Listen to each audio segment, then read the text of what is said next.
네, 반갑습니다.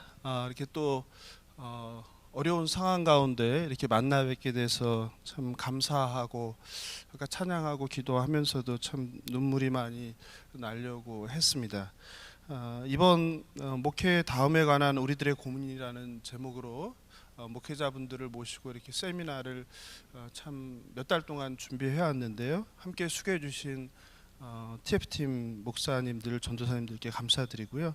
이번에 이제 강사분들을 어느 분들을 모실까 이렇게 고민을 많이 했는데 여러분들 갱신하는데 조금이라도 좀 도움이 되고 또 함께 좀 배우고 나눌 수 있는 제가 생각할 때 우리나라에서 현재 가장 뜨거운 강사들 또 가장 겸손하고 가장 진솔한 목사님들로 이렇게 섭외를 했습니다. 그리고 교단도 마찬가지로 굉장히 다양하게 합동교단, 합신교단, 그리고 고신교단, 그리고 독립교단, 그리고 뭐 미국의 CRC 교단 이렇게 다양한 목사님들을 좀 여러분들이 특정한 한 두세 분이 아니라 많은 분들을 만나서 다양한 주제의 목회에 대한 고민들을 나눌 수 있는 그런 시간으로 이렇게 준비를 했습니다.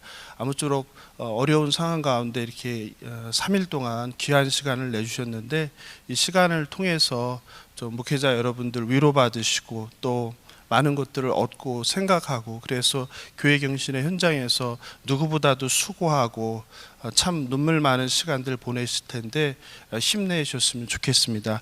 오늘 첫 번째 강의입니다. 첫 번째 강의는 참 제가 좋아하는 목사님이세요. 고상섭 목사이신데요. 그사랑교회 담임하고 계시고요. 팀 켈러 전문가라고 제가 생각해요.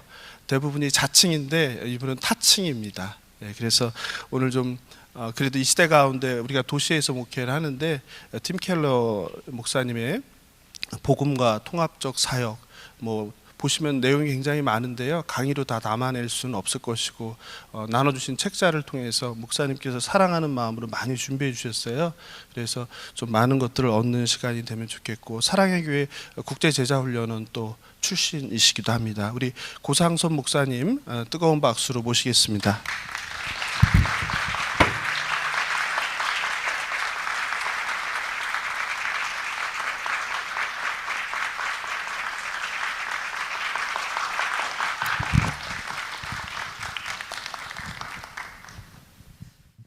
예, 감사합니다. 제가 고상섭 목사고요.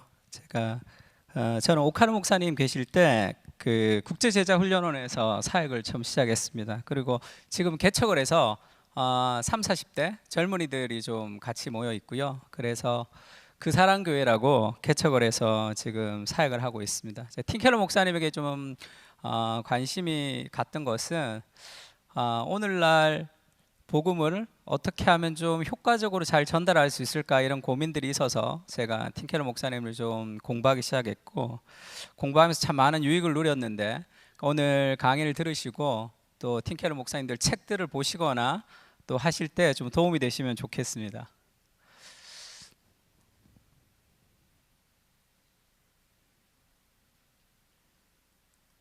왜 그 팀켈러를 왜 이렇게 미국 사람을 자꾸 이렇게 배워야 되느냐 이런 얘기도 많이 있는데요. 제가 예전에 저희 처형의 뉴욕에 있어서 한 교회를 사임하고 한 3개월 정도 뉴욕에 가서 있었던 적이 있습니다. 그때 이제 교회를 가야 되는데 지금 사진에 보이는 교회가 브루클린에 있는 터버너클 처치라는 유명한 교회, 흑인 교회, 브루클린에 있는 흑인 교회인데 짐 샴발라 목사님이라는 백인 목사님이 흑인 교회를 하는 아주 독특한 곳이었어요. 여기가 성가대가 굉장히 유명합니다. 그래서 이 교회를 한번 가서 예배를 드렸는데 저는 뭐 나름대로 제가 청년들이랑 많이 사역을 했기 때문에 그렇게 내가 경직된 사람은 아니다 이러고 갔어요. 가서 예배를 드리는데 여기는 성가대를 찬양하면 우리는 주로 성가대가 일어나잖아요. 근데 성가대 찬양을 하는데 다 일어나더라고요. 회중들이. 이건 뭐지? 제가 앉아 있었는데 성가대가 할렐루야 했더니 온 회중이 다 춤을 추는 거예요. 저와 저의 아내만 앉아 있었습니다. 그러니까 막 뚱뚱한 이런 사람들이 막 춤을 추면서 너네는 왜 안 추고 앉아 있냐 이런 눈빛을 보여주더라고요. 그러니까 일어나서 뭐 엉거주 춤 따라서 춤췄던 기억이 있습니다. 처음부터 끝까지 축제. 그리고 뭐 얼마나 그 음향과 영상이 탁월한지 몰랐습니다. 그 다음 주 제가 이 팀 켈러 목사님 리디머 교회를 갔습니다. 교회가 4군데가 있었는데요. 팀 켈러 목사님이 어디서 설교하는지를 모른다 그러더라고요. 그래서 그냥 아무 데나 갔어요. 근데 위치도 잘 몰랐습니다. 지하철에 내려서 젊은이들이 와 가더라고요. 그냥 따라갔어요. 따라갔더니 대학교 강당 한가운데서 예배를 드렸습니다. 원래 이제 재즈 예배가 있고 클래식 예배가 있어서 재즈 예배는 조금 더 활기차다는 얘기를 제가 들었는데 제가 갔던 예배는 클래식 예배였어요. 갔더니 요런 피아노, 검은색 피아노가 한 대 있고 아무것도 없어요. 음향팀이든 뭐 멀티미디어든 없고 그냥 대학교 강대상에 강의실에서, 그리고 우리가 잘 아는 찬송가 2곡을 딱 부르더라고요. 그리고 팀 켈러 목사님이 나와서 한 30분에서 40분 정도 설교를 하고 성찬식을 하고 예배가 끝이 났습니다. 근데 그 많은 젊은이들이 음악도 없고 영상도 없는데, 제가 영어를 잘 못하기 때문에 이렇게 사람들 얼굴을 많이 봤어요. 그랬더니 다 설교에 완전히 빠져가지고 듣고 있었어요. 제가 개척하기 전인데 나오면서 그런 생각을 했습니다. 야, 20세기 지금 오늘의 뉴욕의 한복판에서도 말씀 하나만 가지고도 저렇게 많은 젊은이들이 모일 수 있나, 그런 생각이 있었어요. 굉장히 충격받았습니다. 그럼 제가 이제 그때 개척을 준비하고 있었는데 여러 가지 도전을 좀 많이 받았어요. 완전히 다른 교회들을 갔습니다. 그러니까 뭐가 도대체 아무것도 없는데 뭐가 그렇게 젊은이들에게 효과적으로 복음을 전하는 그런 사역을 하게 됐을까가 궁금증이 일어났습니다. 그게 2010년도니까 거의 한 10년 전 정도 됐는데요.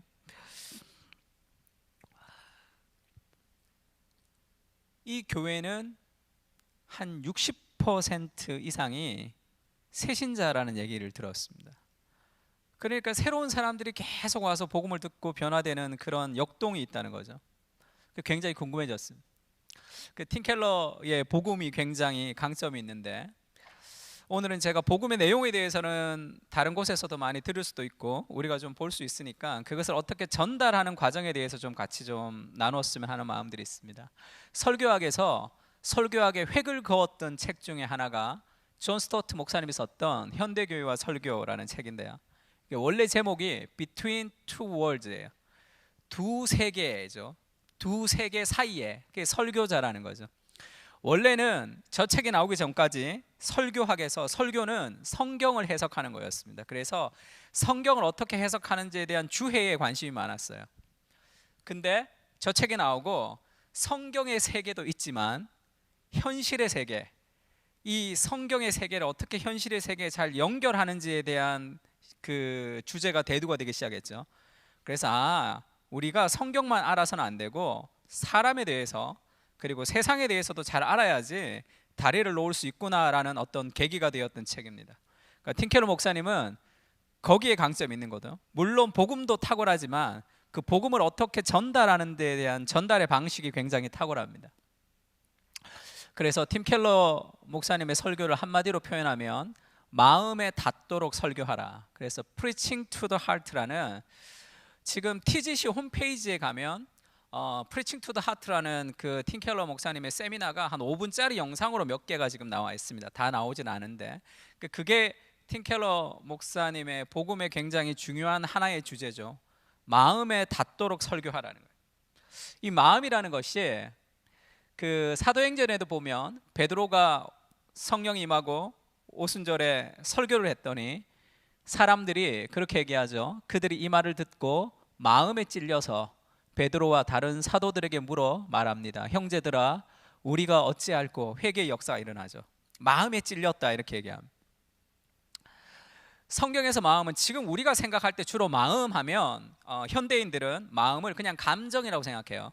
그러나 성경에서 마음이라고 얘기할 때 무릇 지킬 만한 것보다 너의 마음을 지키라. 생명의 근원이 이에서 남이라 했던 그 마음은 단순한 마음이 아니고 단순한 생각이나 단순한 감정이 아니라 정신과 의지와 감정, 이 모든 것이 거하는 좌소, 인간의 마음, 성경에서 말하는 마음이라는 것은 인간의 한가운데 있는 굉장히 중요한 부분이죠. 그 마음에 가장 깊은 곳에 무엇이 있느냐, 제임스 스미스라는 사람이 쓴 책인데요, Desiring the Kingdom이라는 하나님 나라를 욕망하라라는 책을 썼는데, 제임스 스미스는 인간의 마음의 가장 깊은 곳에 어떤 욕망이 있다 이렇게 얘기했습니다. 성경에도 그 소욕이라고 나오죠. 성령의 소욕, 그 다음에 육체의 소욕, 그리고 이제 육체의 소욕과 성령이 함께 있어서 우리가 원하는 것을 하지 못하게 합니다 할 때 그 소욕이 있는 거죠. 마음의 가장 중심에 어떤 욕망이 있습니다. 그래서 모든 사람들은 그냥 살아가는 사람이 없어요. 어디인가에 이끌리면서 살아갑니다. 삶을 이끌어가는 무엇이 있는 거죠. 그것을 이제 욕망이라고 얘기했습니다. 마음 가장 깊은 곳에 있는 욕망이에요. 습관의 영성이라는 책을 썼는데, You are what you love예요. 당신이 사랑하는 것이 바로 당신 자신입니다. 그런 얘기죠. 그래서 사람의 마음에 욕구가 있는데, 그 욕구는 쉽게 얘기하면 사랑이 있는 거죠. 마음의 가장 깊은 곳에 사람은 어떤 사랑이 있습니다. 그 사랑을 하나님을 가장 사랑하는 것으로 바꿔주지 않으면 삶은 절대로 바뀌지 않는 거죠. 그 은혜를 받는다고 하지만, 수련회 같은 데서 은혜를 받지만 사람들이 잘 바뀌지 않는 이유는 그 마음의 가장 깊은 곳에 있는 사랑이 바뀌지 않기 때문이죠. 그것을 조나단 에드워드가 신앙 감정론 할 때, 이 감정이라는 것은 이모션이 아니에요. 지금 조나단 에드워드가 감정을 두 가지로 표현했는데, 하나는 이모션, 감정이 있습니다. 사람의 감정. 근데 마음의 가장 깊은 곳에는 정감이 있다고 그랬죠. 정감. 그걸 어펙션이라고 얘기했습니다. 그래서 지금 신앙 감정론이라는 책도 원래 제목이 Religious Emotion이 아니라 Religious Affection이죠. 이 신령한 종교적인 어펙션이 변화가 참된 변화라는 거죠. 그 당시에 조나단 에드워드 당시에 성령 운동이 많이 시작이 됐습니다. 그래서 미국에 부흥 운동이 일어났어요. 그런데 부흥 운동이 일어나서 그렇게 많이 변화된 사람들이 간증을 하는데, 그 사람들의 삶을 보니까 여전히 변화되지 않는 게 너무 많더라는 거예요. 막 성령 충만해서 사람이 많이 변화된 것 같은데, 들어가 보면 가정에서도 변화가 전혀 없고 삶에서도 변화가 없는 사람들이 너무 많아서 궁금했던 거죠. 그러면 도대체 이 부흥은 무슨 부흥인가? 도대체 그 은혜는 어떤 은혜인가를 파헤치고 파헤쳐서 그 시대를 분석한 책이 신앙 감정론입니다. 아, 감정의 변화가 일어났을 때는 펄펄 날고 변화된 것 같지만 참된 삶이 변화가 되지 않는구나라는 걸 알았어요. 그러면 정말 변화가 되려면 그 마음의 한가운데 있는 어펙션, 애정이죠. 가장 깊은 사랑이 변하지 않으면 삶이 변하지 않는다는 것을 알았습니다. 가난한 사람들을 위해서 이렇게 불쌍한 사람들의 영상을 보여주면 불쌍한 마음이 들어서 사람들이 헌금도 하죠. 근데 그거는 감정의 변화예요. 그것은 얼마 못 갑니다. 내가 힘들면 또 그렇게 하지 않아요. 내 인생 전부를, 시간과 돈과 에너지를 다 사용하는 그런 희생적인 삶을 살려면 내 마음 가장 깊은 곳에 있는 집착, 물질주의가 깨져야 되는 거죠. 물질주의가 완전히 깨지지 않고서는 적당한 감동을 가지고는 사람이 변하지 않습니다. 그래서 목회자들이 그런 말 얘기 많이 하죠. 사람이 정말 바뀌지 않는다. 자기를 봐도 나도 바뀌지 않는다. 그런 얘기를 많이 합니다. 근데 왜 사람이 바뀌지 않냐면 마음의 가장 깊은 곳에 있는 사랑을 변화시켜야 되는데, 그렇지 않고 주변부를 자꾸 변화시키게 되면 그것은 참된 변화가 일어나지 않는다는 거죠. 그래서 사람의 마음을 겨냥해서 마음의 가장 깊은 곳에 있는 사랑, 그것을 드러내주고 그것을 변화시켜야 된다 얘기하고 있습니다. 그것을 어거스틴이라는 사람은, 어거스틴이 기독교 교양이라는 책에서 죄가 무엇인지를 정의했는데, 죄는 무질서한 사랑이다 이렇게 정의했습니다. 근데 우리가 이제 그 오더라 그러죠. 오더를 짠다 할 때 그 오더는 질서, 순서란 뜻이 있죠. 그러니까 disordered love니까 무질서한 사랑이라기보다 순서가 뒤바뀐 사랑이 죄다 이렇게 얘기합니다. 그게 무슨 얘기냐면 하나님을 가장 사랑하면 나머지 것들을 잘 이용할 수 있는데 하나님보다 더 사랑하는 대상이 있으면 순서가 바뀐 거죠. 그러면 그것이 죄라는 거죠. 그래서 죄는 내가 나쁜 짓을 하는 게 아니라 좋은 것을 너무 좋아할 때 그건 죄가 되는 거죠. 가족을 사랑하는 게 뭐 죄가 되겠습니까? 좋은 거죠. 근데 그 가족을 하나님보다 더 사랑하게 되면 그것이 우상 숭배가 되는 거죠. 그게 죄가 됩니다. 그래서 가족에 일어나는 많은 일들이 내 인생을 막 흔들어 버리죠. 하나님도 예수님도 우리를 이렇게 어찌하지 못하는 가족이라는 우상이 생길 수도 있어요. 그러니까 죄가 무엇이냐 할 때 나쁜 짓을 하는 것, 그것이 죄가 아니라 사랑의 순서가 바뀐 거죠. 그래서 사람들은 속고 있습니다. 정말 하나님을 사랑한다고 생각하지만 하나님보다 더 사랑하는 내 마음에 어떤 애착이 있는 거죠. 제가 예전에 이 제자 훈련할 때 정말 순종적이고 은혜를 잘 받는 분이 계셨어요. 근데 유독 자녀 교육에 있어서는 어떤 말도 통하지가 않았습니다. 반드시 자녀를 교육시켜서 성공해야 된다는 그게 있었어요. 그래서 그 부분을 이제 함께 나누게 됐습니다. 그때 그분이 저한테, 그때 제가 제자 훈련 아주 초년병이었는데 그렇게 얘기하더라고요. 목사님은 성경만 얘기하세요. 제가 듣겠습니다. 자녀 교육에 대해서는 그건 저한테 맡기십시오. 그 부분은 don't touch. 그 부분은 터치하지 말라는 거죠. 그러니까 삶의 전 영역에서 우리가 하나님을 사랑한다기보다 어떤 영역에는 하나님보다 더 사랑하는 것이 있는 거죠. 그러면 적당한 변화가 있지만 근본적인 삶이 바뀌지 않는 거죠. 그래서 목회자가 복음을 전할 때 그 마음의 한가운데를 겨냥하는 것, 그것은 굉장히 중요합니다. 그래서 어거스틴이 향유하는 사랑, 사용하는 사랑 뭐 이렇게 얘기했는데, 쉽게 얘기하면 하나님을 가장 사랑하면 나머지를 다 즐길 수 있습니다. 가족도 사랑하고 취미도 좋아하고 여러 가지가 다 얼라이먼트가 되어서 다 누릴 수 있어요. 하나님을 가장 사랑하면. 근데 하나님보다 더 사랑하는 대상이 생기면 그것이 우리를 노예로 삼습니다. 그래서 어느 목사님은 바둑을 너무 좋아하셨대요. 바둑. 일주일 계속 바둑만 돌 때가 있죠. 그리고 이제 설교하러 올라가면 성도들은 모르지만 이렇게 쫙 앉아 있는데 까만 거 아니면 하얀 걸로 보이더래요. 다 사람들이. 취미가 우상이 된 거죠. 좋은 것이지만 취미를 우리가 취미 생활하는 것은 얼마나 좋은 겁니까? 근데 그것이 우상이 될 수도 있는 거죠. 가장 좋은 것, 목회자에게 또 다른 우상은 팀켈러 목사님이 그렇게 얘기 한번 한 적이 있습니다. 건강한 교회를 하고 싶다. 나는 건강한 교회, 건강한 성도가 되고 싶다는 것이 우상이 될 수도 있는 거죠. 그러니까 건강한 목회를 하고 싶어요.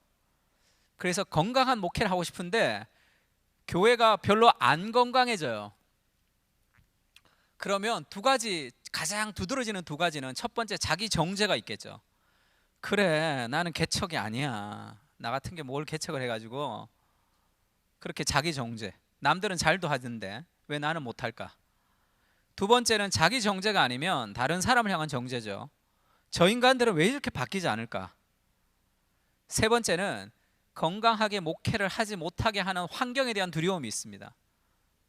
뭐 집안에 문제가 있다든지, 아니면 돈이 너무 쪼달린다든지, 아니면 건물주가 월세를 막 올려달라든지, 그러면 거기에 대한 불안이 있는 거예요. 두려움이 있는 거죠. 그러니까 건강하게 목회를 하겠다는 좋은 선한 생각이지만 그것이 하나님보다 더 사랑하는 대상이 되면 우상이 되는 거죠. 그것은 죄가 됩니다. 하나님을 가장 사랑하는 것이 인생의 목표가 되면 목회가 좀 건강하지 못하고 조금 힘들어도 그것을 통해서 예수님을 닮아갈 수 있는 과정으로 삼는 거죠.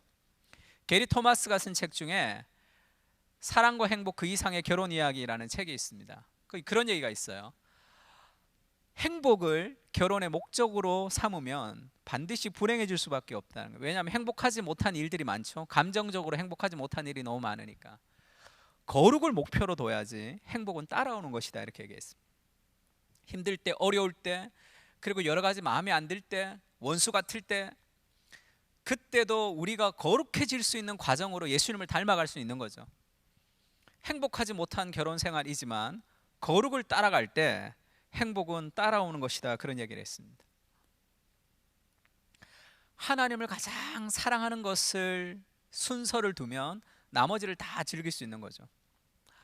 제가 뭐 노트북 사랑하고 뭐 핸드폰을 사랑해서 아껴 쓰는 건 너무 좋은 거죠. 근데 만약에 그것을 우리 아들보다 더 사랑한다 그러면 그 문제가 있는 거죠. 뭐 직장생활 열심히 하는 것이 뭐가 나쁘겠습니까?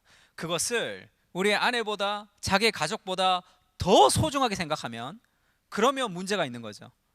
그래서 사랑의 순서가 바뀌는 것이 굉장히 중요합니다. 하나님을 가장 사랑하면 나머지를 다 누릴 수 있어요.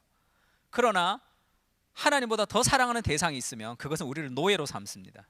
그것이 우리를 두렵게 하는 거죠.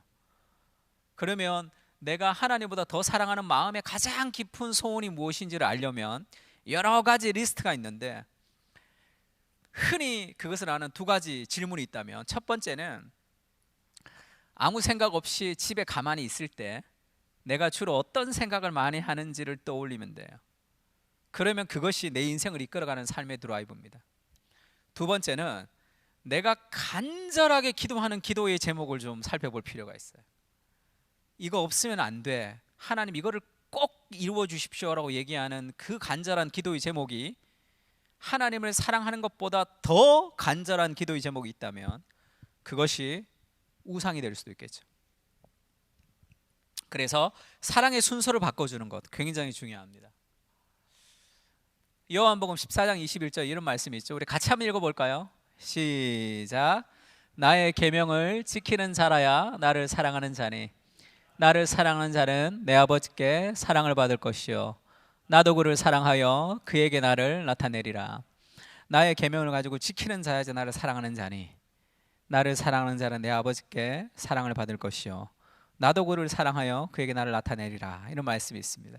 제가 이 제자 훈련 하는데 어느 청년 하나가 질문을 했어요.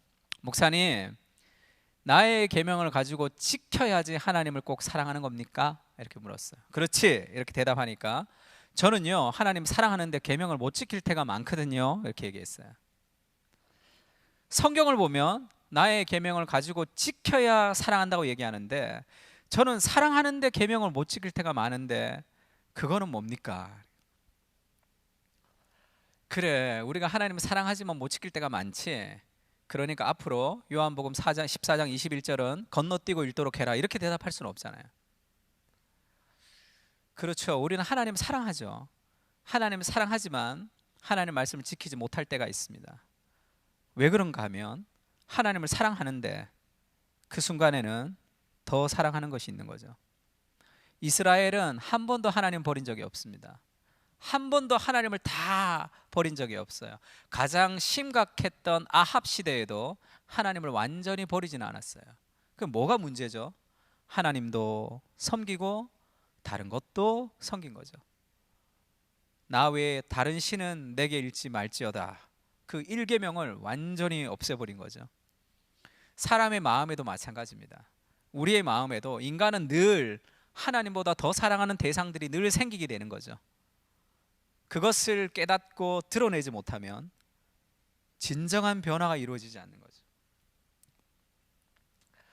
왜 거짓말을 하느냐 하면요, 그 순간에, 내가 거짓말하는 그 순간에는 하나님의 말씀 앞에 정직한 삶보다 내가 욕먹는 거, 내 평판이 더 중요하니까 거짓말하는 거겠죠.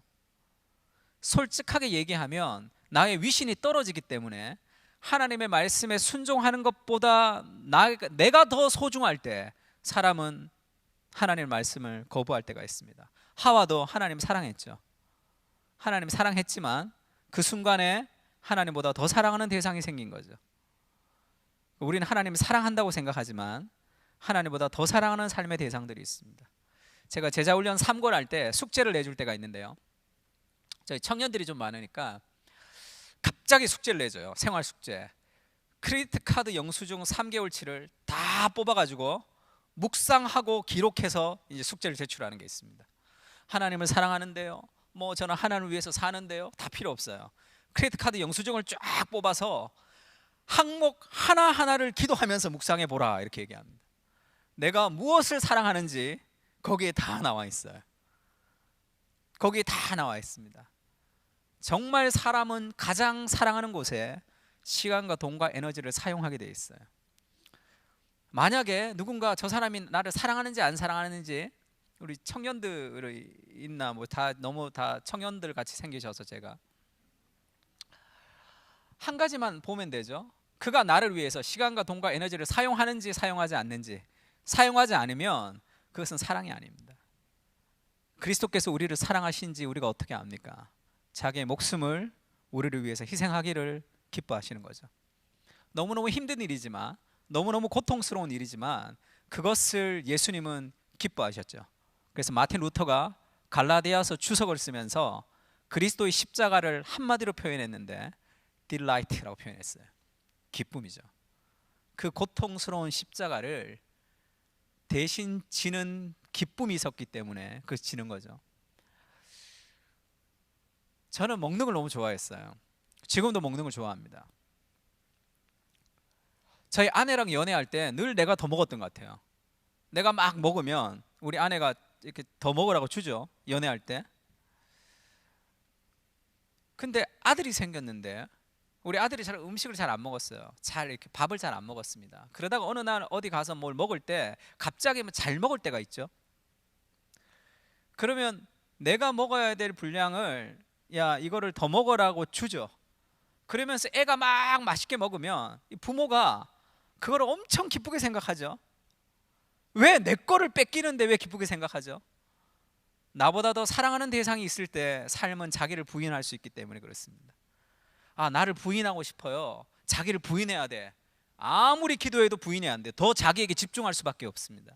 자기를 부인하는 것은 나보다 더 사랑하는 대상이 생길 때 자기를 부인하는 거예요. 나보다 더 하나님을 더 사랑할 때, 하나님이 자신의 목숨보다 나를 더 사랑했기 때문에 자기를 희생하기를 기뻐하는 거죠. 그것이 사랑이죠. 정말 사랑이라는 것은 내가 원하는 욕구를 채우는 것이 아니라 내가 더 사랑하는 대상을 위해서 희생하기를 기뻐하는, 그것을 성경에서 사랑이라고 얘기합니다. 그래서 그 사랑의 순서는 굉장히 중요하죠. 그래서 사람들의 마음 속에서 정말 사랑하는 것이 무엇인지를 드러내 줄 필요가 있어요. 그냥 복음을 전하는 것도 중요하지만 복음을 전하기 전에 내가 가장 사랑하는 대상이 하나님이 아닌 다른 어떤 것이 있다는 것을 먼저 들추어내 주는 것도 필요합니다. 그것을 팀켈러 목사님이 쓴 책 중에 내가 만든 신이라는 책이 있습니다. 카운터피트 갓이니까 가짜 하나님이라는 거죠. 내가 하나님을 믿고 있지만 정말 믿고 있는 하나님이 따로 있다는 거예요. 돈, 연애, 그 다음에 결혼, 가정, 그것이 정말 내 하나님인 거죠. 그래서 하나님이 아닌 가짜 하나님을 드러내줘야지 참된 사랑의 순서를 바꿀 수 있습니다. 우상숭배가 무엇이냐? 우상숭배란 머리에 뿔 달린 악마에게 절하는 것이 아니에요. 좋은 것인데 너무 좋아하는 것입니다. 선한 것이고 좋은 것인데 하나님보다 더 좋아하는 것, 그것이 우상숭배죠. 그래서 교회 안에 많은 사람들이 와 있지만 하나님보다 더 사랑하는 많은 욕망을 가지고 있을 때 그것을 드러내주고 밝혀주고 회개의 자리로 인도하지 못하면 그것을 붙들고 있는 가운데 아무리 은혜를 받아도 감정적 변화에 불과할 뿐이에요. 참된 변화가 잘 일어나지 않을 때가 있습니다. 팀켈러 목사님이 이렇게 얘기했습니다. 저것만 있으면 내 삶은 의미 있을 거야. 그게 내 하나님이라는 거죠. 그래서 정말 복음 안에 만족하는 사람의 정체성은 두 가지가 있는데, 하나는 감사입니다. 오늘의 삶에 감사해요. 두 번째는 기쁨입니다. 만약에 내가 감사와 기쁨이 없다 그러면 그것은 영적으로 침체 가운데 빠져 있다는 뜻이죠. 나는 지금은 부족해요. 더 열심히 노력해서 내가 원하는 것을 이루고 싶다는 것은, 그것은 복음의 정체성이 아니라 세상이 우리에게 말하는 정체성이죠. 너는 부족해. 너는 부족해. 더 열심히 일해서 뭔가를 얻어야 돼. 그렇게 얘기합니다. 그러면 오늘의 만족이 있을 수 없어요. 오늘의 감사가 있을 수 없습니다. 제가 삼성 라이온즈 팬이었는데 이승엽 선수 굉장히 좋아했어요. 그런 사람들은 이제 홈런을 딱 치고 인터뷰를 하면 오늘 홈런을 쳐서 어떻습니까? 그러면 좋습니다 이런 얘기 잘 안 하죠. 오늘 홈런을 쳤지만 만족하지 못해요. 왜냐하면 그래야지 더 노력하고 그래야지 더 탁월함에 이른다고 생각하는 거죠. 그런 방식을 성경까지 이어져 와서 교회 안에서도 그 방식으로 생활하게 되면 그것은 하나님의 말씀이 우리를 인도하는 것이 아니라 세상의 방식으로 우리를 인도하는 거죠. 늘 부족해요. 나는 감사와 만족이 없습니다. 사도 바울이 그렇게 얘기하죠. 내가 다른 사도보다 더 많이 수고했지만 더 많이 수고했죠. 더 열심히 살았습니다. 이것을 하게 한 것은 내가 아니요 내 속에 있는 하나님의 은혜로다. 나의 나 된 것은 하나님의 은혜로 되었다 그러죠. 내가 다른 사도보다 더 많이 수고한 이유는 너무 감사하기 때문이다 이렇게 얘기하죠. 오늘의 충만, 오늘의 감사, 오늘의 기쁨이 우리를 더 열정적인 사람으로 가게 하는 거예요. 오늘의 불만족, 오늘의 그런 비난, 나의 한계 안에서 절망하는 거, 그것이 우리를 더 나가게 하는 에너지로 사용하지만 아주 부정적인 에너지로 사용하는 거예요.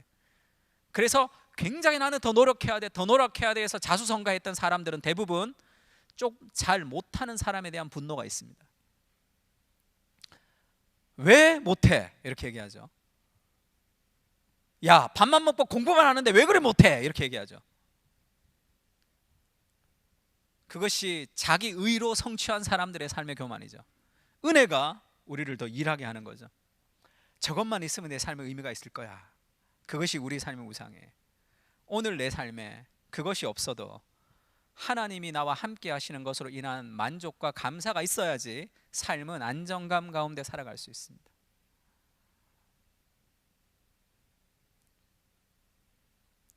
높은 산이 깊은 들이 초막이나 궁궐이나 내 주 예수 모신 곳이 그 어디나 하늘나라, 이런 찬송가 가사가 있죠. 내가 궁궐에 있든지 초막에 있든지 그것이 우리의 삶의 정체성을 결정하는 것이 아니라 하나님과의 관계 안에서 우리가 누릴 수 있다는 거죠. 우상이란 무엇인가? 같이 한번 읽어볼까요? 우상이란 무엇인가? 시작. 우상이란 무엇인가? 무엇이든 당신에게 하나님보다 더 중요한 것이다. 무엇이든 하나님보다 더 크게 당신 마음과 생각을 차지하는 것이다. 하나님만이 주실 수 있는 것을 다른 데서 얻으려 한다면 그것이 바로 우상이다. 우리가 가장 간절한 기도의 제목도 우리의 삶의 우상이 될 수 있습니다. 그러면 열심히 기도할수록 더 이상한 사람이 될 수도 있어요. 그래서 정말 기도 열심히 하는데 정말 가까이 가고 싶지 않은 사람들도 있죠. 예전에 제가 아는 어떤 분은 40일 금식 기도를 하고 오셨어요. 40일 금식 기도를 하고 오셔서 교회에서 사람들 기도할 때 이 옷을 이렇게 겉옷을 벗어서 사람들 때리면서 그렇게 말씀하셨습니다. 회개하라, 회개하라 이렇게 얘기했어요. 나 40일 금식했어 이런 거죠. 너네들 아무것도 아니야 그렇게 얘기하는 거죠. 그런 어떤 영적인 체험, 그런 영적인 사모함, 그것도 우리의 삶에 하나님보다 더 사랑하는 삶의 우상이 되면 삶이 교만해질 수도 있습니다. 그래서 슬픔과 절망의 차이가 있는데요. 슬프다는 것은 내가 힘들지만 이겨내는 거죠. 절망은 내 힘으로 이겨낼 수 없어요. 남편이 나를 배신했습니다. 너무너무 힘들어요. 그게 너무너무 힘든데 하나님과 성도들과 하나님의 말씀으로 이겨낼 수 있다면 그거는 슬픔 정도예요. 근데 남편의 배신이 내 인생이 무너지는 거예요. 완전한 절망의 상태에 빠졌습니다. 하나님도 말씀도 예배도 그 어떤 것도 내 삶의 위로가 되지 않아요. 그 왜 그러냐 하면 하나님보다 남편을 더 사랑했기 때문에, 그 삶에 가장 내가 믿었던 하나님이 없어져 버렸기 때문에 삶의 절망으로 빠지는 거죠. 거기서 회복하려면 내가 하나님보다 남편을 더 사랑했다는 삶의 고백의 회개를 통해서 회복할 수 있습니다. 그러나 조심해야 될 것은 그런 상황에 있는 사람한테 가서 저희가 가서 남편을 더 사랑했습니다 이렇게 얘기하면 안 되겠죠. 힘든 사람한테. 그러나 모든 회복은 그것을 통해서 회복이 되는 거예요. 그래서 내 삶의 우상이 뭔지를 보려면 내 삶의 절망이 무엇인지를 보면 돼요. 내가 절망하는 게 뭐지? 내가 어떨 때 가장 절망하지? 내가 어떨 때 기도도 안 되고 말씀도 안 보고 하나님도 다 소용이 없을 정도로 나를 절망시키는 게 뭐지 생각하며 그것이 내 삶의 가장 사랑하는 삶의 무엇이죠? 자식을 삶의 목적으로 살고 있는 사람은 사춘기 때 자식이 부모의 말을 듣지 않을 때 완전한 절망 가운데 빠질 수 있습니다. 그러면 그것이 우리의 삶의 우상이었다는 거죠. 하나님을 가장 사랑하면 힘들지만 그것을 이겨낼 수 있습니다. 또 힘들지만 그것을 거룩의 과정으로 삼을 수 있어요.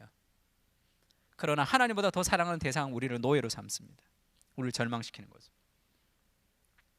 그러니까 내가 절망하는 대상들, 그것을 좀 깊이 들여다보면 그 절망의 끝자락에 어떤 우상이 자리 잡을 수 있어요.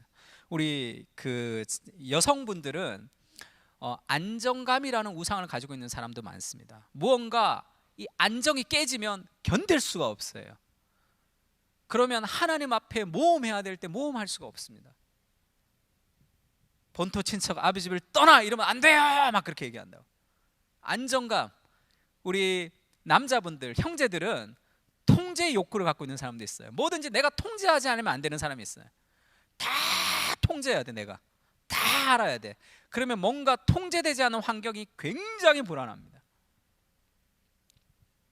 자존심, 다른 사람에게 인정을 그렇게 우상으로 생각하는 사람도 있죠. 그 사람은 누군가가 자기를 비난하면 그냥 뚜껑이 열려버려요. 나는 이 정도 되는 사람이니까. 그것이 다 우리가 정체성을 갖고 있는 삶의 우상의 형태들로 드러납니다. 모든 사람들은 다 그게 있죠. 근데 그것을 들추어내주고 거기에다 복음을 통해서 마음의 한가운데 있는 사랑의 순서를 바꿔줄 때만 삶은 참된 변화를 얻어낼 수 있습니다. 그래서 그런 변화를 이끌어내려면 자기의 마음 속에 있는 것이 무엇인지를 밝혀줘야 돼요. 내 마음 속에 하나님을 사랑하지 않고 다른 것을 사랑하고 있다는 것을 드러내줄 필요가 있습니다. 누가 저쪽에 머리가 없는 분이 팀켈러 목사님이에요. 여기 머리가 있는 분이 인도에 있는 무신론자 교수입니다. 제가 나이가 45이 넘어가면서 이 머리가 빠지기 시작했어요. 저희 아내가 당신은 키도 작아서 머리 빠지면 죽음이다 이런 얘기를 늘 했습니다. 그래서 제가 너무 걱정이 많았어요. 머리가 막 빠져가지고. 그러던 어느 날 팀켈러 목사님을 봤는데 머리가 완전히 없으시죠. 그래서 제가 위로를 좀 얻었습니다. 제가 머리가 좀 빠질수록 영성이 좀 깊어지겠구나 이런 생각들을 지금 하고 지금 살고 있습니다. 여기도 영성이 깊으신 분들이 좀 이렇게 보이시는데 존경합니다. 무신론자 교수가 그렇게 얘기했어요. 기독교는 너무 편협한 거 아니야? 이렇게 얘기했습니다. 그때 기독교는 편협하지 않아. 기독교가 얼마나 편협하지 않냐면이라고 아무리 설득해도 그 사람은 그걸 받아들이지가 않아요. 그러면 기독교는 편협하지 않아? 이렇게 얘기할 때 그래 기독교 편협해. 네가 생각하는 대로 하면. 근데 너도 편협해. 기독교가 편협하다고 생각하는 이유는 왜 너네 종교만 맞고 다른 종교가 다 틀렸다고 생각하느냐 하기 때문에 편협하다고 얘기하는 거죠. 기독교는 독선적이야. 왜 너네만 구원을 얻어? 이렇게 생각하는 거죠. 근데 기독교가 편협하다고 말하는 사람들도 자기가 가진 종교관이 기독교보다 더 우월하다고 생각하니까 그렇게 얘기하는 거죠. 기독교는 편협해라고 얘기하는 것은 내가 가지고 있는 종교관이 기독교보다 더 뛰어나라고 생각하니까 기독교는 편협하다고 공격하는 거죠. 기독교는 기독교의 구원이 진리라고 생각하고 다른 것이 진리라고 생각하지 않기 때문에 네가 편협하게 보듯이 너도 네가 생각하는 종교관이 기독교보다 더 뛰어나다고 생각하니까 편협하다고 얘기하는 거 아니냐. 그러면 너도 편협하다. 그렇게 1대1로 만들어 놓고 들어가는 거예요. 기독교가 편협하다고 말하는 사람들의 베이스에는 뭐가 있냐면 진리는 하나가 아니야. 구원을 받는 길은 하나가 아니야. 구원을 받는 길은 여러 개야 라는 걸 믿고 있는 거죠. 우리는 구원은 하나, 오직 예수님으로 구원 얻는다는 것을 믿고 있습니다. 그 사람들은 이성이고 우리는 종교가 아니라 그 사람들이 진리는 하나가 아니야, 구원은 하나가 아니야, 여러 개야 라는 것은 그거는 믿음이에요. 그것도 태어나면서 진리는 하나가 아니야, 진리는 여러 개야 이런 거 알고 태어난 사람이 없죠. 그러면 그 사람도 진리가 하나가 아니고 여러 개야, 기독교는 편협해라는 것은 증명할 수 없는 믿음이에요. 그 증명할 수 없어요. 그럼 진리가 여러 개라는 걸 증명할 수 있어? 그럼 증명 못합니다. 그 사람도 믿음이 있는 거예요. 우리도 믿음이 있는 거죠. 기독교는 하나라고. 근데 우리는 어디를 근거하냐 하면 성경을 근거합니다. 그 사람들은 근거할 데가 없어요. 그래서 성경적이지 않는 모든 생각은 모순을 가지고 있어요. 그것을 들추어내서 내가 가지고 있는 게 모순이라는 것을 깨닫게 해줘야지 복음을 받아들이기가 쉽습니다. 그러니까 그 단계를 밟는 거죠. 저도 예전에 제가 선교단체 간사로 있을 때 건국대학교에 주로 전도하러 갔어요. 건국대학교에 가면 호수가 있습니다. 호수. 그래서 제가 그 훈련 받을 때는 너무 이렇게 전도하다가 다리가 아프면 쉬어야 되는데 커플들이 쌍쌍이 다 앉아 있잖아요. 오래 앉아 있잖아요. 제가 커플이 없었기 때문에 그때 기분도 안 좋고, 그러면 여자한테 전도를 해요. 계속. 그러면 남자가 기분 나빠서 자리를 뜨더라고요. 그러면 그 자리에 앉아서 제가 쉬고 그랬습니다. 그러다가 어느 사람을 만났는데 전도를 하는데 그렇게 얘기하더라고요. 야, 이 사람아, 삼라만상이 다 하나님인 것을 너는 어찌 하나님이 한 분이라 하느냐. 저 나무도 하나님이요, 이 호수도 하나님이요, 저 하늘도 하나님이요, 삼라만상이 다 하나님이다. 너무 좁다는 거죠. 하나님의 한 분이라고 어떻게 그렇게 믿고 있느냐. 제가 그렇게 얘기했습니다. 선생님, 그러면 삼라만상이 다 하나님이라는 것을 어떻게 아셨습니까? 말을 잘 못해서 제가 사지선다로 바꿔줬어요. 1번, 태어나면서 삼라만상은 하나님이야 라는 걸 알고 태어났다. 2번, 어떤 책을 봤더니 삼라만상은 다 하나님이라고 책에 쓰여져 있더라. 3번, 누군가로부터 삼라만상은 하나님이라고 배움을 받았다. 가르침을 받았다. 어떤 선생님으로부터. 4번, 내가 경험을 했는데 삼라만상이 다 하나님이라는 것을 체험했다. 1, 2, 3, 4번 중에 어떤 겁니까? 했더니 그분이 다 아니다 이러더라고요. 바보 아니에요? 다 아니면 인간이 지식을 습득할 수 있는 다른 방법이 뭐가 있습니까? 다 아니면. 다시 얘기했어요. 태어날 때부터 아셨습니까? 아니래요. 책을 봤습니까? 머뭇머뭇 하더라고요. 누구로부터 배웠습니까? 그 다음에 경험했습니까? 나중에 알고 봤더니 도를 공부하는 사람이라고 하더라고요. 딱 걸렸지. 그래서 제가 그렇게 물었습니다. 그러면 자기가 믿고 있는 도라는 책에서 배운 그 삼라만상이다 하나님이라는 사실과 나는 성경에서 하나님의 한 분이라는 것을 믿는데, 그러면 선생님이 믿는 그 도라는 책에서 배운 것과 성경과 비교했을 때 그 책이 성경보다 더 권위가 있다고 생각하십니까? 이렇게 물었어요. 그러니까 아니다 그러더라고요. 바보 아니에요? 아니면 성경을 믿어야지 왜 그걸 믿고 있어요? 뭐 무조건 아니래. 아무 생각이 없는 거죠. 제가 물었습니다. 공자님 말씀에, 그런 사람은 또 이 도를 하는 사람은 도로 전도해야 되니까, 공자님 말씀에 아침에 도를 깨달으면 저녁에 죽어도 좋다는 말이 있어요. 그러면서 삼라만상이다 하나님이라는 그 도의 진리 앞에 목숨을 걸으라 그러면 목숨을 걸 수 있습니까? 물었어요. 목숨을 못 걸겠대. 그러면 공자님 말씀과 완전 반대되는 삶을 사는 거죠. 도인이라면 아침에 진리를 깨달으면 저녁에 죽어도 좋을 만큼의 간절함이 있어야 되는데 자세가 틀렸다 그랬어. 내가 이건 성경을 떠나서 도를 배우는 자세가 틀렸다. 그래서 앞으로 좀 성경을 좀 읽어봅시다 그렇게 얘기했습니다. 그러면서 제가 돌아오면서 여러 가지 생각이 들었는데 그 중에 한 가지가, 사람들이 가지고 있는 생각은 다 모순이에요. 성경적 진리가 아닌 것은 다 모순입니다. 교회 안에서도 마찬가지죠. 교회 안에서도 돈이 그래도 제일 중요해. 하나님보다 더 소중하게 생각하는 뭐가 있겠죠. 마음의 가장 깊은 사랑, 그것이 모순이 된다는 것을 드러내줄 필요가 있습니다. 사도 바울이 그렇게 복음을 전했는데요.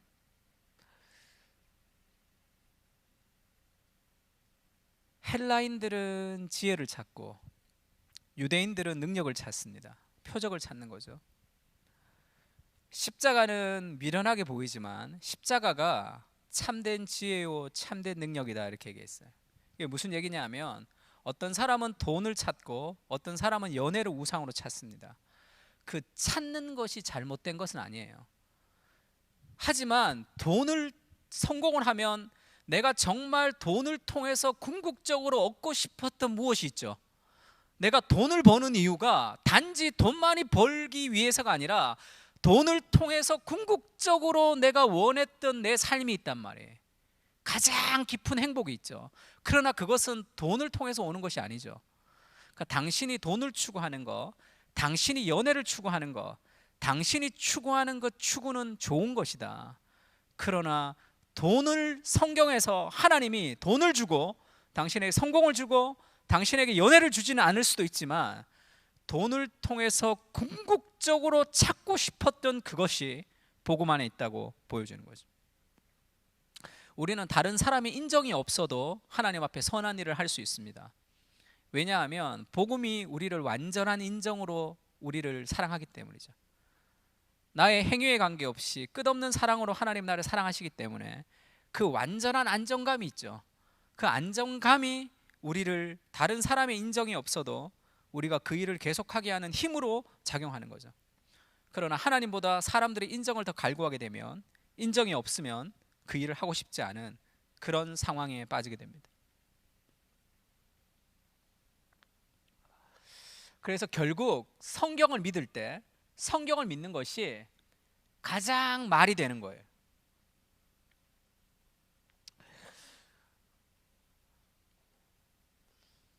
그래서 우리가 죄를 이기려면 내 안에 있는 우상을 극복하려면 죄와 한판 싸움을 벌여서는 안 돼요.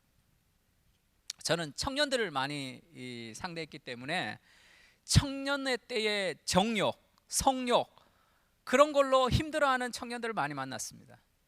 제가 뭘 몰랐을 때는 범죄와의 전쟁을 선포하는 거죠. 그런 마귀가 주는 음란한 성욕과 함께 열심히 기도해서 한번 뚫어버리라고. 안 돼요. 그게 안 됩니다. 왜냐하면 그런 감정이라는 것이 그게 본능이죠. 인간 안에 있는 삶의 본능이에요. 본능과 싸워서 되지 않아요. 죄를 어떻게 이기는가 하면 그 죄가 일어나는 감정과 싸워서는 안 되고 죄보다 더 사랑하는 것이 있어야지 돼요. 가장 사랑의 순서가 바뀌어야지. 어떤 친구에게 그 대학교 기숙사에서 누가 그렇게 얘기했어요. 야, 나이트 좀 가자 오늘. 그랬어요. 이 친구가 나이트를 안 가요. 공부를 열심히 합니다. 왜 나이트 가서 춤추고 술 먹고 하는 것을 이 친구가 안 하냐면 그것을 하고 싶지 않아서가 아니라, 그런 욕망이 없어서가 아니라 자기 엄마가 소 팔아서 자기 대학을 보냈다는 걸 안단 말이에요. 그러면 내가 놀고 싶어하는 마음은 없어지지 않는 거죠. 인간의 타락한 본성이 없어지지 않기 때문에. 근데도 그 죄를 이기는 힘은 그것보다 더 큰 사랑이 있을 때 죄를 이기는 거죠. 그래서 사랑의 순서가 바뀌는 것이 제일 중요합니다. 내가 갖고 있는 애착이 무엇인지를 드러내줘야 되고, 그 다음에 그 사랑의 순서가 복음 안에서 바뀌는 거죠.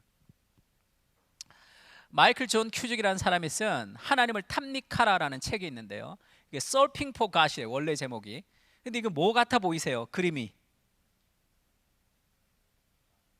키보드 같죠? 컴퓨터 키보드. 그러니까 이분이 포르노 중독에 있었던 목회자인데 포르노 중독이 있었습니다. 그러니까 서핑하는 거죠. 포르노를 서핑했는데 지금 하나님을 서핑하라 해서 이것이 하나님을 탐닉하라라고 이렇게 얘기했습니다. 그 죄와의 싸움을 하는 것이 아니라 그 죄보다 더 하나님을 사랑할 때 그 죄를 극복할 수 있는 거죠. 사랑의 순서가 바뀌어갈 때. 그래서 체스 스톤이라는 사람이 그런 얘기를 했습니다. 체스 스톤이라는 사람이 굉장한 사람이에요. 그래서 위트도 있고, 그래서 셰익스피어 다음으로 영어의 인용구가 많은 사람입니다. 이 사람의 책이 아바서원에서 지금도 번역이 됐는데, 정통이라는 책, 그 다음에 영원한 사람이라는 책이 번역이 됐습니다. 그 아바서원에서 영원한 사람이 나왔을 때 이 사람의 책이 너무 좋은데 사람들이 잘 안 읽어서 저보고 이제 서평을 써서 좀 사람들에게 좀 소개해 달라 그랬어요. 제가 읽다가 포기했습니다. 그래서 편집장님한테 메일을 보냈어요. 도저히 못 쓰겠습니다. 너무 어려워서 내가 못 쓰겠다고. 그랬더니 목사님 어려우면 안 된다. 목사님이 아는 만큼만 좀 써서 사람들에게 좀 이렇게 소개해 줬으면 좋겠다. 너무 책이 좋은데 너무 어려워요. 그래서 제가 서평을 아마존의 정글을 막 헤치고 가면 나중에 보석 하나를 발견하는 책이다 그렇게 썼습니다. 문장이 탁월한 문장이 많아요. 그렇게 얘기했습니다. 이 브로들 듀오라는 것은 창녀촌의 문을 두드리는 거죠.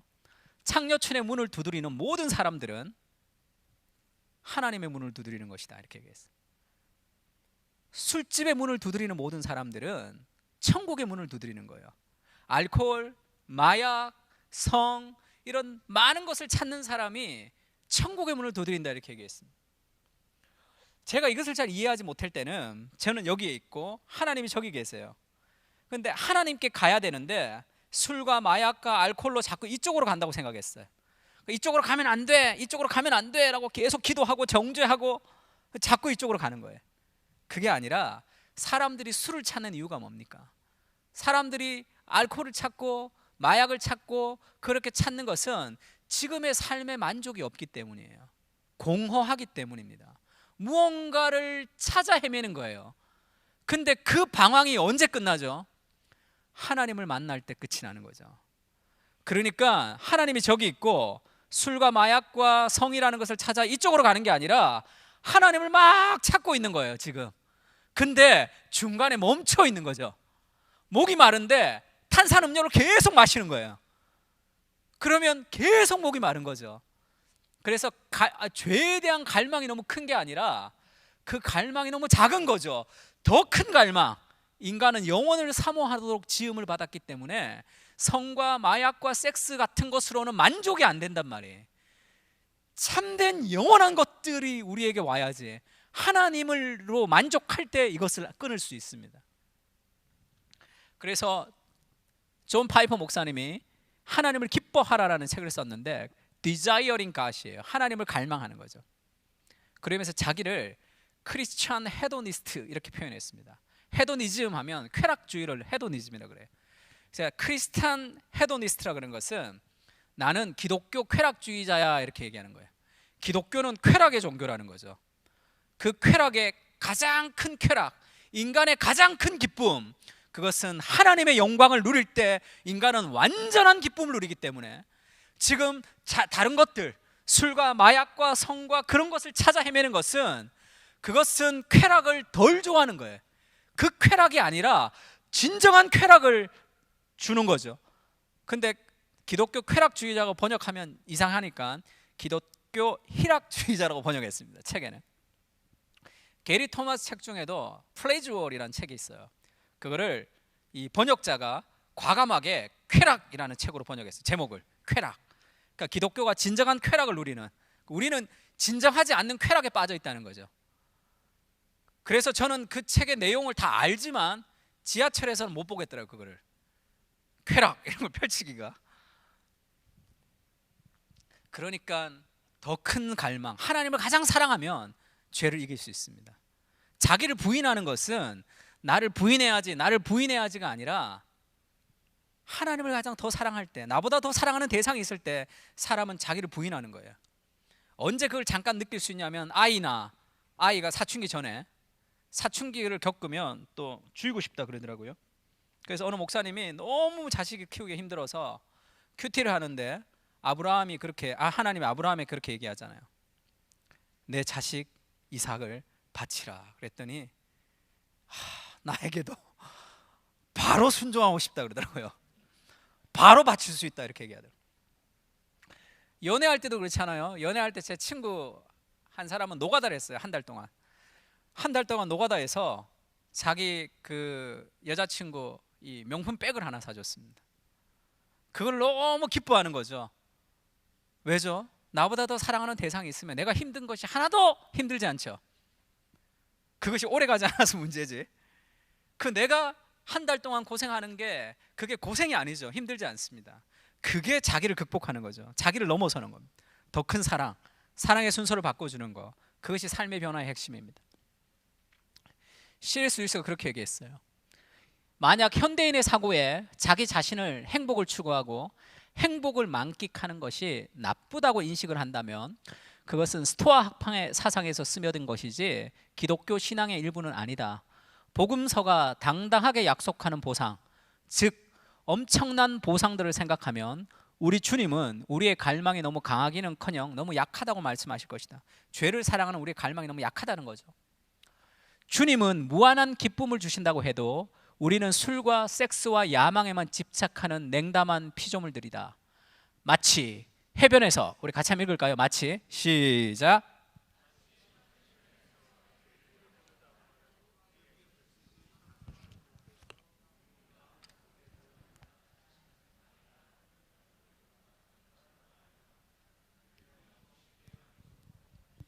시궁창 진흙가에 앉아서 진흙 파이를 만들고 있는 아이에게 얘야 우리가 지중해 해변에 가서 오늘을 즐기자 그렇게 얘기할 때 그게 뭔지를 모르니까 싫어요 라고 말하면서 진흙 파이나 만들면 놀려고 하는 철없는 아이와 같다.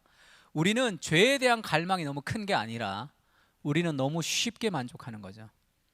그것이 우리를 만족시키지 못합니다. 다른 그 무엇도 우리를 만족시키지 못해요. 하나님을 기뻐할 때, 하나님이 주시는 삶의 만족을 누릴 때만 우리는 만족할 수 있는 존재인데 너무 쉽게 만족하는 거죠.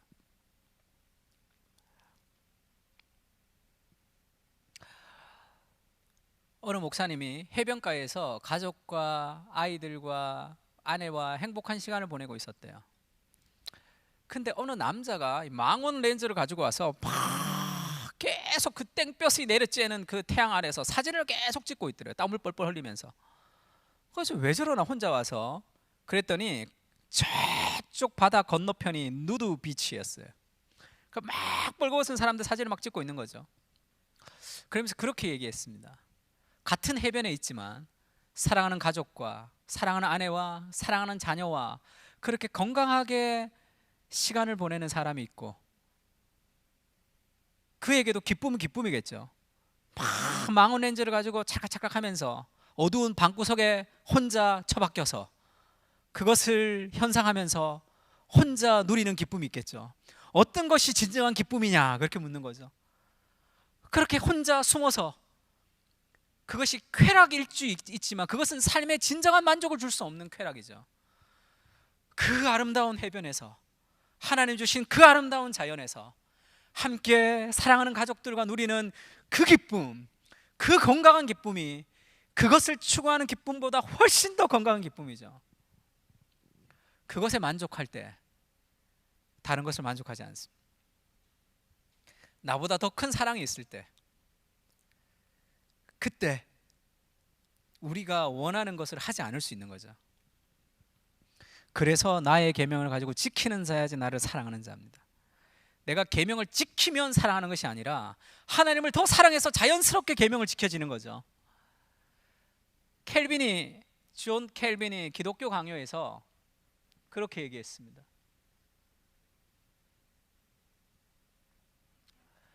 웨스트민스터 소요리 문답의 1문은 그렇게 얘기하죠. 사람이 제일 되는 목적이 무엇입니까? 이렇게 물으면 이것이 이제 초등학생들이 소요리 문답할 때 쓰는 건데 사람이 제일 되는 목적은 하나님을 영화롭게 하고 영원히 그를 즐거워하는 것입니다. 이것이 웨스트민스터 소요리 문답의 1번이에요. 사람의 제일 인생의 목적은 하나님의 영광을 위해서 살아가는 거죠. 근데 하나님의 영광을 위해서 사는 그것은 뭐와 연결되어 있냐면 우리의 영원한 즐거움과 연결되어 있습니다.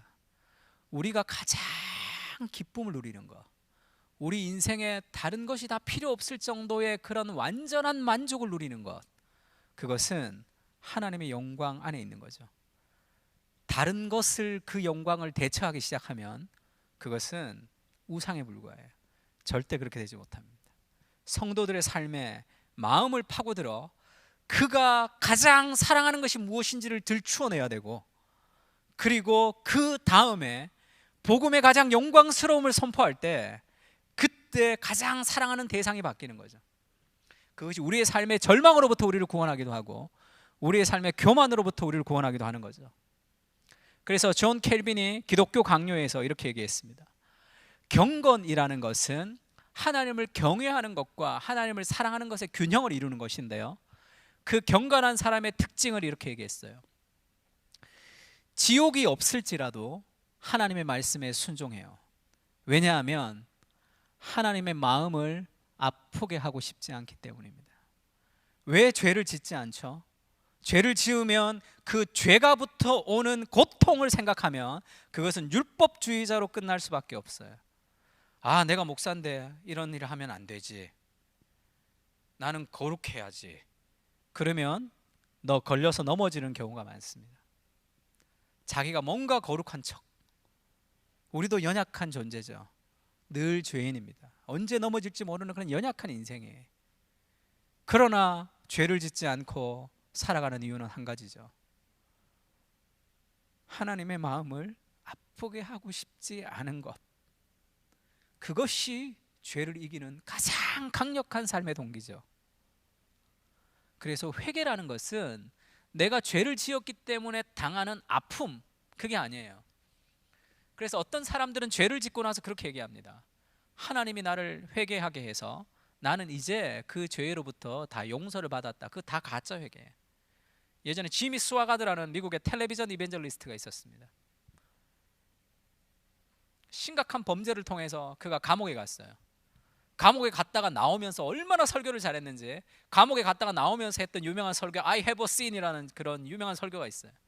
눈물을 흘리면서 나는 죄인이었다. 감옥에 갔더니 감옥에 있는 사람들이 얼마나 고통스러운지 알았다. 그러면서 하나님이 그 죄에서 자기를 자유롭게 했다. 회개했습니다. 그 범죄를 또 저질렀어요. 참된 회개는 그 죄로부터 인한 고통, 내가 당할 고통, 우리 가족이 당할 고통, 그 고통을 생각하면서 이기는 게 아니에요. 그 죄를 짓고 싶은 마음이 가득하죠. 그게 인간이니까. 그러나 하나님의 마음을 아프게 하고 싶지 않기 때문에 우리는 죄로부터 자유할 수 있습니다. 그 사랑이 우리를 이끌어가는 거죠. 유혹의 한가운데서도 흔들리지 않는 그런 견고함은 하나님을 가장 사랑하는 삶의 동기에서 오는 거죠. 그것은 나로부터 시작되는 게 아니죠. 나를 위해서 자기의 목숨을 버리신 그리스도의 사랑을 경험할 때 그 은혜가 순종으로 이어지는 거죠. 너는 나 외에 다른 신을 섬기지 말라라는 명령법이 있습니다. 성경의 모든 명령법을 다 찾아보세요. 그러면 그 위에 먼저 하나님이 우리를 위해서 행하신 은혜가 있어요. 직설법이 있습니다.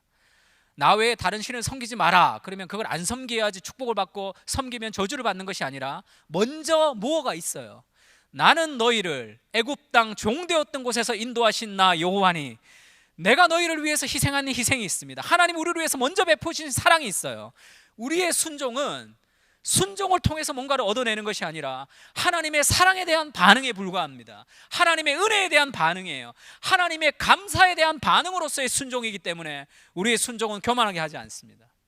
그리고 그 순종이 어렵지도 않아요. 왜냐하면 하나님이 우리를 먼저 사랑했던 그 사랑이 있기 때문에. 내 안에 있는 우상이 무엇인지를 드러내줘야 되고, 두 번째는 하나님이 우리를 사랑하셨던 그 복음을 선포할 때, 하나님을 가장 사랑한다고 우리가 깨달아질 때 우리는 죄로부터 이길 수 있는 견고한 사람이 되는 거예요. 늘 불안하지만, 늘 연약하지만 내가 이기는 것이 아니죠. 하나님의 사랑이 우리를 이기게 하는 거예요. 그래서 수련회 같은 데 가면 늘 이제 은혜를 받지만 잘 변화되지 않을 때가 있죠. 그것은 이모션의 변화이기 때문에 그렇다 그랬습니다. 어펙션, 정말 내 마음의 한가운데 있는 사랑이 뭔지를 깨달아야 되고 그것을 바꿔가야 되죠. 그래서 내가 늘 힘들 때, 좌절할 때, 내가 고통스러울 때 그것이 왜 그런지를 자꾸 생각해 볼 필요가 있어요. 그러면 그 한가운데 우상이 있습니다. 하나님을 가장 사랑할 때 인생이 좀 힘들어도 우리는 걸어갈 수 있어요. 왜냐하면 그 힘든 것을 통해서 더 예수님을 닮을 수 있잖아요. 제가 개척교회 하면서 여러 가지 좌절들을 겪었는데, 그런 짧은 목회 생활 속에서 제가 크게 경험한 게 있다면, 목회라는 것은 누군가를 거룩하게 만드는 것도 아니고 누군가를 변화시키는 것도 아니고 내가 예수님을 닮아가는 것이구나라는 걸 알았습니다. 목회가 잘 되면 잘 되는 대로 내가 예수님을 닮아가는 거고, 잘 안 되면 잘 안 되는 대로 내가 예수님을 닮아가는 것이구나라는 것을 알았어요. 힘들 때는 정말 목사님 하면서 따라붙었던 그런 아주 인생의 나락에서 내가 건져서 예수님을 믿게 했던 그런 친구들도 있는데, 목사님 할 때는 좋지만 기분 나쁘면 또 이렇게 언제 목사님이냐는 듯이 이렇게 기분 나쁜 소리하고 교회를 떠나갈 때도 있죠. 목회를 하고 싶지가 않더라고요. 인간이 저렇게 배신하나? 신앙을 떠나서 인간적으로 생각해도 제가 나한테 그러면 안 될 것 같은데, 그 인생을 내가 얼마나 건졌는데, 돈 없어서 직업이 없을 때 제가 그때 월급이 얼마 안 됐는데도 반 떼서 거의 우리 아내한테도 얘기 안 하면서 그렇게 내가 먹여 살렸는데, 인간이 왜 저러지? 아무것도 하고 싶지 않더라고요. 그때 알았습니다. 내가 사람을 바라보고 목회하고 있구나 하는 걸 알았어요. 내가 인간을 의지하고 있구나. 그게 내 마음에 있는 우상이죠. 하나님을 가장 사랑할 때 힘들어도 걸어갈 수 있습니다.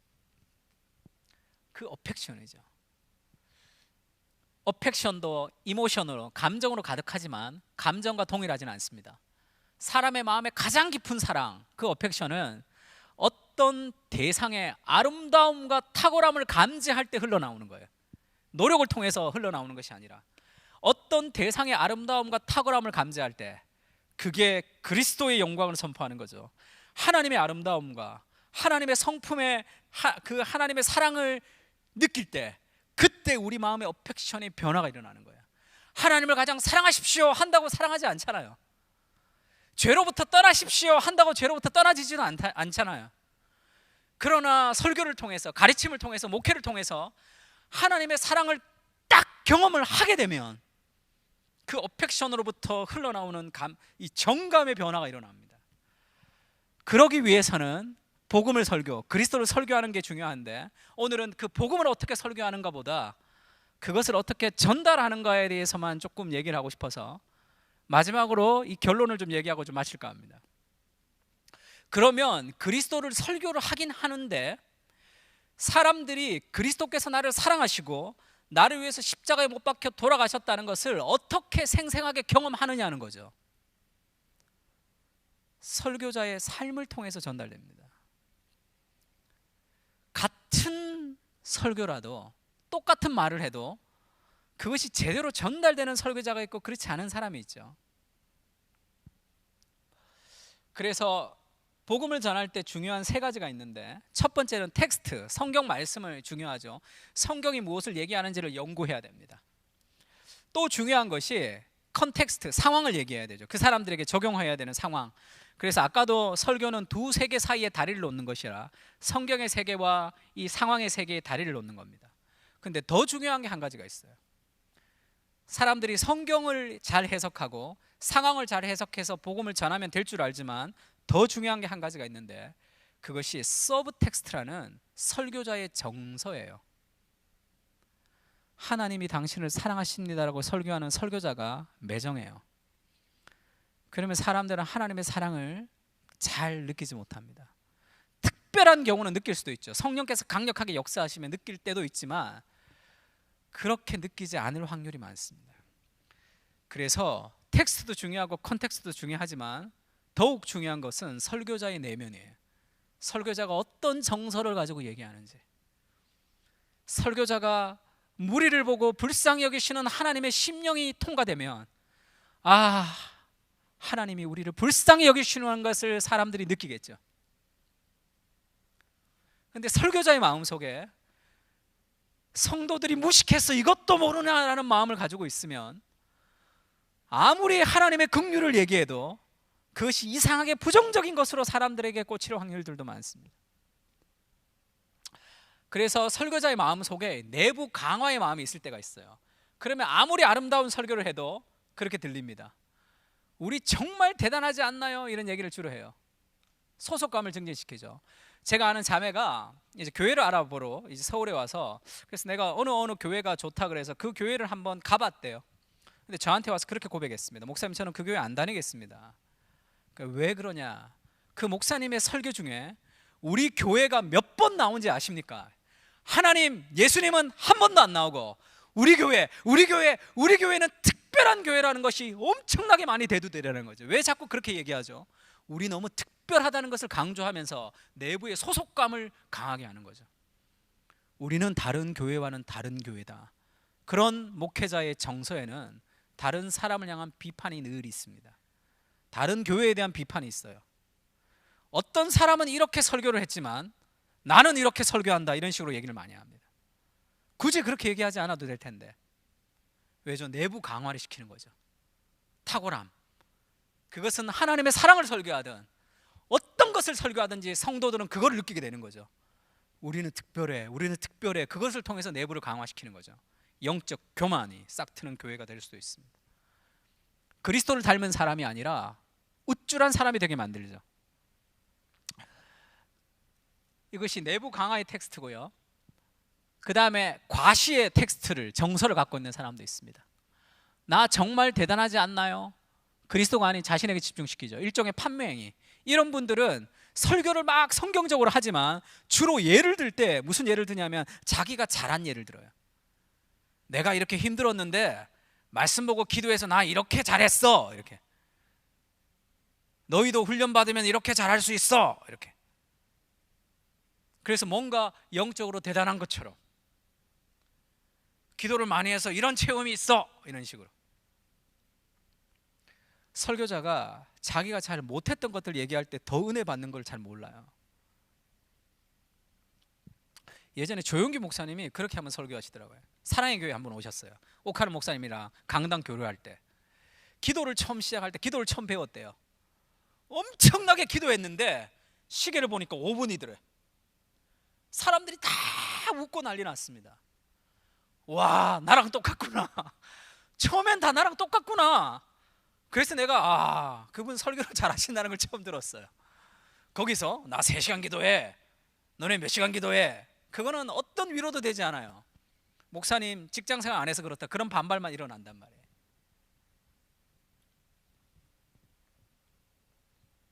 제가 그분의 설교를 다 좋아하는 건 아니지만 그 대목은 참 공감이 가더라고요. 저도 막 희망이 막 생겼습니다. 나 정말 대단하지 않아요? 그런 정서를 가지고 설교하면 그렇게 느껴질 때가 있죠. 그 다음에 어떤 정서가 있냐면 이 진리 정말 대단하지 않아요? 이런 것도 있어요. 이런 분들은 주로 성경을 열심히 강의해요. 성경을 열심히 강의하는데 꼭 그렇게 얘기하는 것 같아요. 요거 몰랐지, 이렇게. 이 성경에서 이런 거 발견할지 몰랐지, 이렇게. 다른 사람은 요거 요렇게 해석하지만 나는 요렇게 해석하지라는 그런 거 아주 발견을 좋아합니다. 그러면 그런 교회는 박사들, 의사들, 지성적인 사람들이 많이 오지만 가난하고 힘들고 소외되고 하는 사람들과는 갭이 있는 그런 교회가 될 가능성이 많아요. 복음은 가난하고 낮은 곳으로 흘러가야 됩니다. 박사, 의사, 전문직이 있는 사람들이 그 가난한 사람들과 함께 어울리며 생활하며 그 사람들을 섬기고 하나가 되는 것이 공동체죠. 제가 큰 교회들 많이 있었어요. 이게 녹음되는 거 아니죠, 목사님? 녹음됩니까? 됩니까? 제가 큰 교회들이 많이 있었는데 아주 유명한 교회들을 많이 있었습니다. 근데 제가 제일 아쉬웠던 것은 정말 신앙이 좋고 실력도 좋지만 겸손한 집사님들을 많이 봤어요. 야, 어떻게 저렇게 신앙과 실력이 있는데 저렇게 겸손할까? 근데 뭐가 아쉬웠냐면 그분들은 그분들끼리 놉니다. 교회 안에서도 자기와 대화 통하는 사람들끼리 같이 골프 치고 같이 대화하는 그것이 인간은 더 쉽죠. 그것이 더 편하죠. 그러나 복음은 낮은 곳으로 흘러가야 되는 거죠. 조금 더 불편한 사람, 조금 더 힘든 사람, 조금 더 소외된 사람에게 찾아가는 것이 복음인데 거기까지 가는 공동체였으면 좋겠다, 그런 생각들이 많았습니다. 이전에 듣지 못한 새로운 것을 추구해요. 아주 그래서 그 설교를 들으면 사람들이 너무 좋아합니다. 그러나 진정한 삶의 겸손이 잘 보이지 않을 때가 있어요. 그러면 정말로 중요한 설교자의 내부 텍스트, 정말로 하나님의 사랑과 복음을 그의 마음의 한가운데 딱 꽂힐 수 있는, 생생하게 느낄 수 있으려면 그리스도는 정말 위대하지 않나요? 라는 마음이 있어야 돼요. 그래서 제가 그리스도 중심적 설교에 대해서 오늘 얘기하지 않는 이유는, 그리스도 중심적 설교라는 것은 그리스도 본문에서 그리스도를 어떻게 드러내는가 보다 더 중요한 것은 설교자의 마음의 한가운데 오직 그리스도만을 높이고 싶어하는 삶의 열정이 있어야 되는 거죠. 저분은 정말 하나님을 사랑하는구나, 자기가 드러나는 것이 아니라 정말 그리스도를 높이고 싶어하는 마음의 소원이 있구나라는 것을 깨달을 때 그리스도가 증거가 되는 거죠. 본문에서 그리스도를 탁월하게 발견하는 거, 야, 목사님 그리스도를 어떻게 이렇게 잘 발견할까, 그것이 중요한 것이 아니라 설교자의 마음의 한가운데 오직 그리스도를 드러내고 싶어하는 그런 간절한 열망이 전달되는 거죠. 그때 사람의 마음속에 생생하게 하나님이 자기를 사랑한다는 것을 마음의 한가운데 탁 느낄 수 있습니다. 우상을 드러내고 그 우상의 자리에 하나님의 사랑을 심어주는 거죠.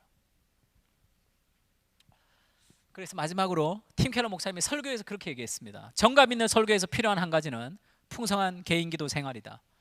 우리는 정기적으로 찬양과 회개와 깊이 들어가지 않는다면, 우리는 홀로 하나님의 경의 앞에서는 거룩한 고독의 시간이 없다면 공적인 자리에서 그런 일이 일어나기를 기대할 수 없다. 우리 노란색 같이 한번 읽을까요? 시작. 우리가 설교할 때 일어나는 일은 우리가 기도할 때 일어나는 일과 거의 같다. 설교를 통해서 하나님의 사랑을 깊이 경험하게 하고 싶어요. 그러면 설교자의 기도 시간에 하나님의 사랑 앞에 목 놓아 우는 감격이 있어야 된다는 거죠.